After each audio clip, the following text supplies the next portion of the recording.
مونږ ټول د سکندر خان نه زیات سوټیبل آپشن په نشته دی. د دې د وجې نه صوبې څومره ځوانان خلک یا حضور سره رابطې کوي او قومي وطن پارټۍ ته د مستقل امید په نظر زه به اوس نوي شامل شوي ملګري محمد بلال ته خبره موقع ورکړم چې هغه د خپل خیالات اظهار وکړي.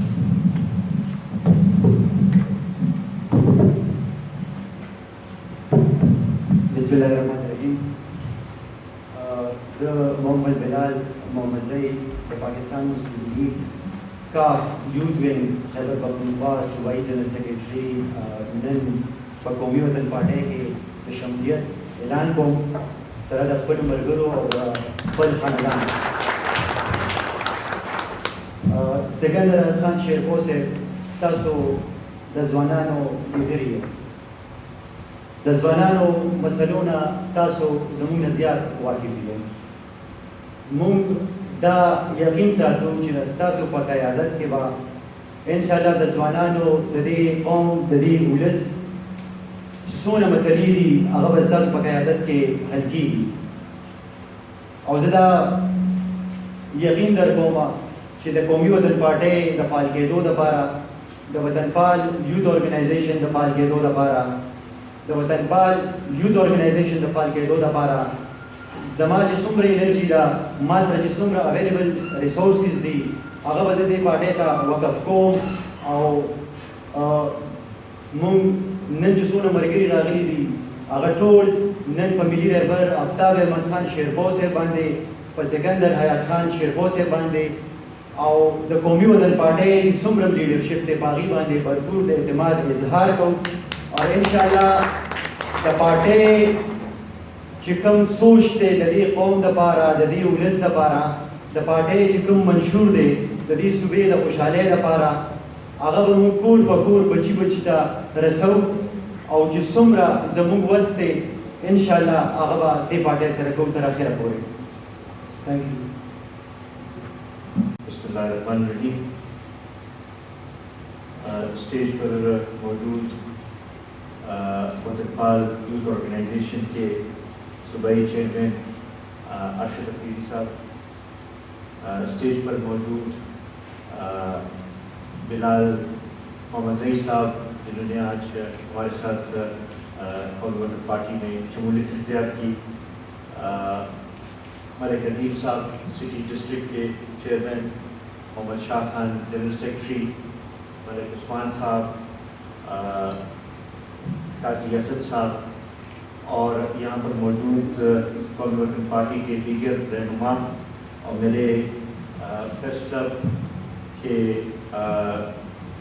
الیکٹرانک اور پرنٹ میڈیا کے دوستوں بھائیوں، السلام علیکم. سب سے پہلے تو میں آپ کا مشکور ہوں کہ اتوار کے دن آپ کو ہم نے زحمت دی اور آپ یہاں پر آئے اور اس پریس کانفرنس میں شریک ہوئے. پھر میں بلال کا اور ان کے ساتھیوں کا بہت زیادہ مشکور ہوں کہ جنہوں نے قومی وطن پارٹی میں شمولیت اختیار کی اور ملی رہبر جناب آفتاب احمد خان شیرپور صاحب کے اوپر اور پارٹی کے اوپر اعتماد کا اظہار کیا. بلال کو میں ذاتی طور پہ بہت اچھی طرح جانتا ہوں. ہمارے ساتھ اسٹوڈنٹ لائف میں اس نے بڑا کام کیا، بڑا نظریاتی اور ایک اچھا پولیٹیکل ورکر ہے.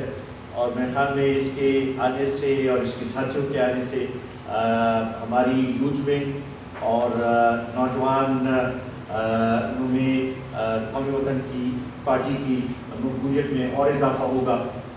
میں بلال محمد زئی کو اور ان کے ساتھیوں کو خوش آمدید کہتا ہوں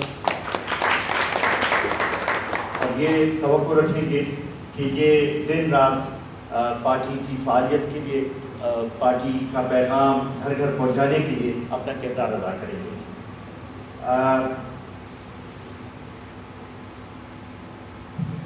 جیسا کہ آپ کو پتہ ہے کہ موجودہ حکومت کا 1 سال پورا ہو گیا ہے اور اس سے پہلے 5 سال نے ہمارے صوبے میں پاکستان تحریک انصاف نے پہلے بھی گزارے تھے. اس میں بھی کوئی خاطر خواہ ہمیں کارکردگی نظر نہیں آئی تھی. مگر اس وقت ان کے پاس یہ ایک بہانہ تھا کہ مرکز میں چونکہ ہمارے پاس حکومت نہیں ہے تو ہم بہت سی چیزیں اپنی اس وجہ سے امپلیمنٹ نہیں کر سکتے. اب تو مرکز میں بھی ان کی حکومت ہے, صوبے میں بھی ان کی حکومت ہے. صوبے میں 2/3 اکثریت سے زیادہ صوبائی اسمبلی میں ان کے پاس تعداد موجود ہے. مگر اس ایک سال میں بھی اگر ہم دیکھیں تو جو باتیں انہوں نے الیکشن سے پہلے کی تھی اب ہمیں نظر نہیں آ رہی کہ ان باتوں کے اوپر عمل ہو رہا ہو. اور خصوصاً میں چونکہ آج ہمارے ساتھ ہمارے نوجوان بھائی شامل ہو رہے ہیں تو اس حوالے سے میں بات کرنا چاہوں گا کہ نوجوانوں کے بڑے توقعات تھے اور تحریک انصاف یوتھ کو اپنی اسٹرینتھ سمجھتی تھی اور یہ سمجھتی تھی کہ وہ یوتھ کو ریپرزینٹ کرتی ہے. مگر میں سمجھتا ہوں کہ سب سے زیادہ مایوسی بھی آج یوتھ میں ہے کہ ان کو نظر نہیں آ رہا کہ ان کے لیے حکومت کیا اقدامات کر رہی ہے. دن بدن اگر ہم دیکھیں تو معیشت جو ہے وہ دن بدن خراب ہو رہی ہے, مہنگائی میں دن بدن اضافہ ہو رہا ہے, کاروبار دن بدن بند ہو رہے ہیں اور اس کا نتیجہ یہ نکل رہا ہے کہ روزگار کے مواقع جو ہیں وہ دن بدن کم ہوتے جا رہے ہیں. جن کے پاس روزگار تھا بھی ان سے وہ روزگار چھینا جا رہا ہے. تو اس حوالے سے جو ان کا دعویٰ تھا کہ ہم 1 کروڑ نوکریاں نوجوانوں کو دیں گے وہ دعویٰ بھی غلط ثابت ہوتا نظر آ رہا ہے. انہوں نے باقی بھی بڑے انصاف کے حوالے سے بات کی تھی, اس میں بھی ہمیں کچھ نظر نہیں آ رہا کہ اب موجودہ حکومت نے اس لحاظ سے کوئی قدم اٹھایا ہو یا اس میں کوئی خاطر خواہ کوئی ایسے پروجیکٹ شروع کیے ہوں جس کے ہم کہہ سکیں کہ وہ اپنے منشور کو, اپنے ایجنڈے کو عملی جامہ پہنا رہے ہیں. بلکہ میں یہ سمجھتا ہوں کہ جو وزیر اعظم صاحب نے یو ٹرن کے بارے میں بات کی تھی تو اپنے منشور سے بھی انہوں نے یو ٹرن ہی لے لیا ہے اور اب الیکشن سے پہلے والا منشور جو ہے وہ ان کا منشور نہیں رہا, وہ ان کا پروگرام نہیں رہا. اب ان کا اس سے الگ پروگرام ہے اور یو ٹرن کے پروگرام پہ وہ زیادہ اس وقت چل رہے ہیں. اسی طریقے سے چونکہ پشاور میں بیٹھے ہیں اور خصوصاً پچھلے کئی دنوں سے اگر آپ دیکھیں تو ڈینگی اور پولیو کا دن بدن کیسز سامنے آ رہے ہیں. خاص کر پچھلے یہ مہینے ڈیڑھ سے ڈینگی کی کیسز میں اضافہ ہو رہا ہے اور ہزاروں کی تعداد میں لوگ اس سے افیکٹڈ ہوئے ہیں. لیکن ہمیں حکومت کی طرف سے کوئی ایسا اقدامات نظر نہیں آئے کہ وہ لوگوں کو اس حوالے سے ریلیف دے سکیں اور مریضوں کی دیکھ بھال ہو سکے اور ان کی اس لحاظ سے ان کو سہولتیں ملتی, ان کا علاج ہوتا. اس کا کوئی بھی ایسی وبا جو ہوتی ہے اس کے 2 پورشن ہوتے ہیں. ایک پریونشن کا پوسٹ آف پہلے جو وہ ہوتا ہے اس میں اویئرنیس ہوتی ہے, اس میں کیمپینز ہوتے ہیں, اس میں فیومیگیشن آتا ہے, اس میں مختلف اس قسم کے وہ آتے ہیں. تو آپ اگر دیکھیں تو وہ بھی ہمیں نظر نہیں آیا, حالانکہ ان کو پتہ تھا کہ یہ ڈینگی ایک دفعہ پہلے بھی آ چکا ہے تو اس کے لیے ان کو ایک پہلے سے پری پلانڈ ایک پلاننگ کرنی چاہیے تھی اور ایک پورا پروگرام چلانا چاہیے تھا. پھر ایک دفعہ اس قسم کا آؤٹ بریک ہو جائے تو دین پھر ہسپتالوں میں اس کے لیے ایمرجنسیز ڈکلیئر کی جاتی ہیں اور اس کے لیے وارڈز مختص کیے جاتے ہیں, ان کی علاج کے لیے مختلف اقدامات اٹھائے جاتے ہیں. تو وہ بھی ہمیں اس دفعہ نظر نہیں آئے. اور بلکہ میں تو یہ کہوں گا کہ جو تھوڑی بہت اس سے پہلے اگر فیومیگیشن کی وہ بھی کی گئی تو اس کے اوپر بھی ہمیشہ کہہ کہ اس میں ناقص دوائیاں استعمال کی گئی کیونکہ اس کا کوئی وہ ہمیں نظر نہیں آیا, اثر نظر نہیں آیا. اور پھر اب بھی اگر آپ دیکھیں تو جو ڈینگی کے ٹیسٹ ہیں وہ بھی اس دفعہ انہوں نے اس کے لیے قیمت مقرر کی ہے اور 500 روپے پہ ہر ایک بندہ جا کے ٹیسٹ کرا رہا ہے، اور وہ بھی لمبی لائنیں لگی ہوئی ہیں، اور اس لحاظ سے وہ ٹیسٹ بھی آسانی سے لوگوں کے نہیں ہو رہے. تو ہمیں اس طرح نظر آ رہا ہے کہ ان کا بالکل اس طرف نہ توجہ ہے، نہ کوئی پلاننگ ہے، اور ایک ایڈہاکزم کے حوالے سے وہ اس سارے سلسلے کو چلا رہے ہیں. وہ حکومت جو یہ دعوے کرتی تھی کہ ہیلتھ ان کا پرائیورٹی سیکٹر ہے اور ہیلتھ ایمرجنسی کی باتیں یہ کرتے تھے، آج اسی حکومت کے دور میں ڈینگی بھی بڑھتا جا رہا ہے، اور پولیو کے اس میں بھی کوئی خاطر خواہ ہمیں نظر نہیں آیا. وزیر اعظم سیکریٹریٹ سے مختلف کیمپینز کی بات ہوتی ہے، لیکن ہم اگر دیکھیں تو جو رورل ایریاز ہیں ادھر پولیو کے کیمپینز اس لحاظ سے صحیح طریقے سے چلے نہیں، اور اب بھی وہ کیسز جو ہیں وہ دن بدن ان میں اضافہ ہو رہا ہے. تو وہ اس لحاظ سے ایک کوارڈینیشن جو ہونی چاہیے تھی، ایک پورا کیمپین جو چلنا چاہیے تھا، خواہ وہ ڈینگی کے حوالے سے ہو، خواہ وہ پولیو کے حوالے سے ہو، وہ ہمیں نظر نہیں آیا. تو اس حوالے سے ہم یہ سمجھتے ہیں کہ this government has totally field, اور اس پہ انہوں نے بالکل لوگوں کی توقعات پہ یہ پورا نہیں اترے. اسی طریقے سے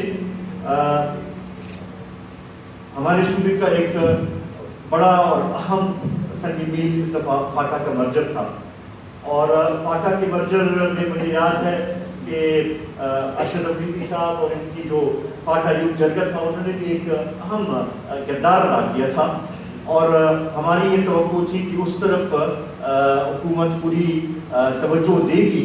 لیکن آج مایوسی کے ساتھ یہ کہنا پڑتا ہے کہ ہمیں نہ مرکزی حکومت کی طرف سے نہ صوبائی حکومت کی طرف سے وہ اقدامات نظر آ رہے ہیں کہ ہم کہہ سکیں کہ بھائی وہ فاٹا کے مرجر میں سیریس ہیں اور اس کو پائے تکمیل تک پہنچانا چاہتے ہیں، اور وہ چاہتے ہیں کہ فاٹا میں مین اسٹریمنگ ہو. وہ ہمیں نظر نہیں آ رہا. اعلان کی حد تک تو مرجر ہو چکا ہے، لیکن اب جو اس کے عملی اقدامات ہیں، اس کے لیے جو فنڈنگ دینی ہے، اس کے لیے جو ایڈمنسٹریٹو سٹیپس لینے ہیں، اس کے لیے جو قانون سازی کرنی ہے، اس کے لیے جو وہاں پہ ایڈمنسٹریٹو اسٹرکچر بنانا ہے، وہ ہمیں ابھی نظر نہیں آ رہا. اور اس کی وجہ سے وہاں پہ مایوسی میں اضافہ ہو رہا ہے. اور خاص کر یہ عجیب بات ہے کہ ایک دن خاصدار کو تو کہتے ہیں کہ جی آپ پولیس میں مرج ہو گئے ہیں اور آپ کو ڈی ایس پی بنا دیا ہے، کسی کو ایس ایچ او بنا دیا ہے، کسی کو تھانے دار بنا دیا ہے.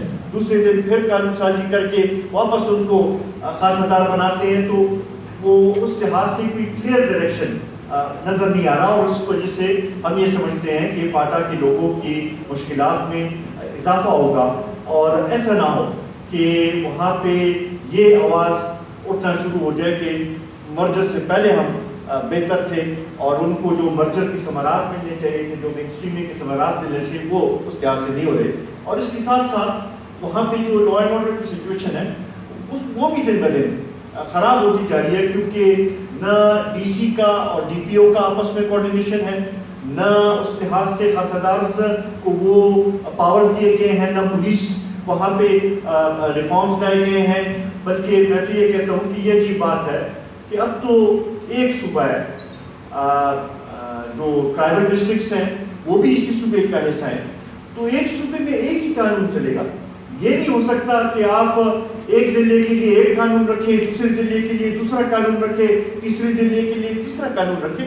یہ دنیا میں کسی حصے میں، کسی کونے میں، کسی ملک میں اس طرح نہیں ہوتا. اور جدھر اس قسم کے وہ ہوتے ہیں تو وہاں پہ ویکیوم کریٹ ہوتا ہے، وہاں پہ گیپس کریٹ ہوتے ہیں، اور اس کے اچھے اثرات مرتب نہیں ہوتے.